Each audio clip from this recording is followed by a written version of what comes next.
this vehicle is having a hard starting issue in the morning. We're having a hard starting issue. It won't start. It won't start it. So right now we are testing the heater plugs to see if they are really working.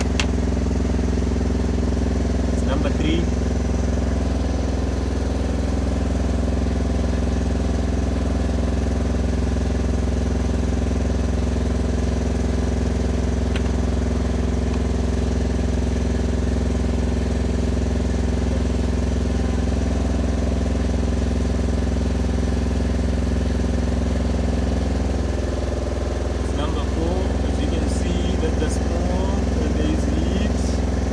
There is smoke, there is heat.